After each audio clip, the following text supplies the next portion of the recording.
Hi guys, good evening. I am in my University of South Carolina colors this evening and I'll tell you why. If you follow women's college basketball, there are two undefeated teams right now in the country. The first is UConn and the second is the University of South Carolina. Well, these two teams meet up on Monday evening to a sold-out crowd. And as a season ticket holder, I get to go with my family, and we're going to have a great time.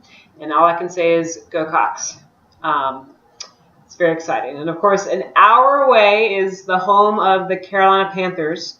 And, of course, they'll be facing Denver in the Super Bowl on Sunday. So if you live in the Carolinas, it's actually a great time as far as sports. I've lived in this town 16 years. Got my master's degree from USC, and college sports is everything. So it's a lot of fun. The town's pretty electric at the moment. So let me get through some of the stuff for this week. So the big thing is that your exam happens this week, right? And there's a lot of other things going on this week too. So first thing is the exam. The exam will go live on Wednesday, right? And it's due Saturday at midnight. It covers chapters 1, 2, 3, and 12, okay? And as a reminder, you get 2 attempts to do this exam. Please don't open it for a preview. Make sure you are ready. The mistake I find people make with open book tests is that they don't prepare at all. And you don't have to memorize the answers, but you have to know where to find major themes and major topics. So make sure your notes are organized. Make sure things are labeled, right? Make sure that you can find stuff and that you have time to go through it. Because what typically happens is people run out of time as they're looking for stuff and they start guessing after that. So make sure you're organized. Also, your reflection papers are due. Now, some of you have already turned them in. That's totally cool. But I want you to make sure that you've read the assignment completely and you've turned in all 3 parts. All 3 parts.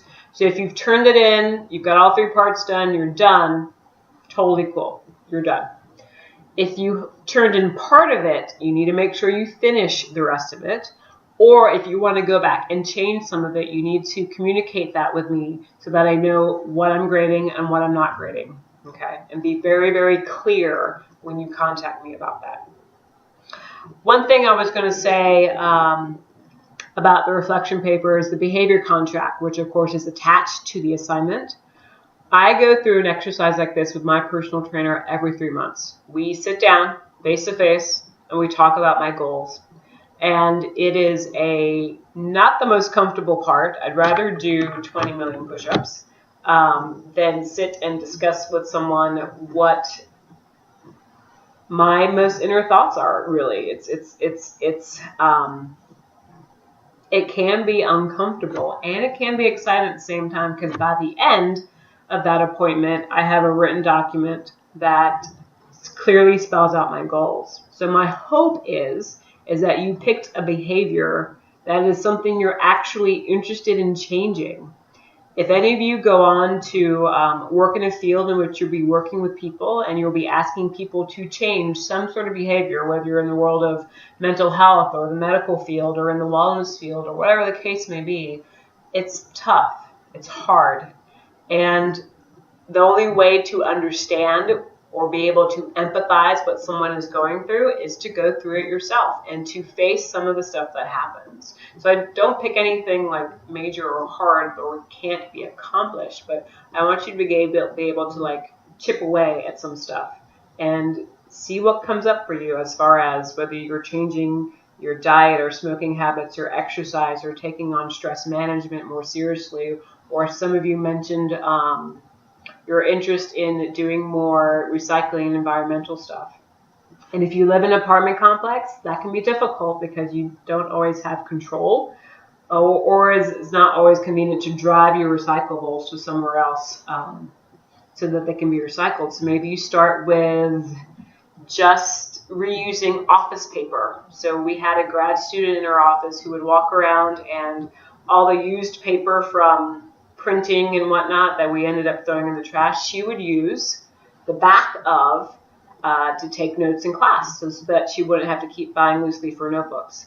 So that's one way to be way more environmentally friendly and not cause you any real strife. And then you can make bigger strides later. Yeah. So I'm just throwing that out there as an idea. If recycling is not always available because of the situation you're living in, it's a little bit easier when it's your own home. Okay. All right.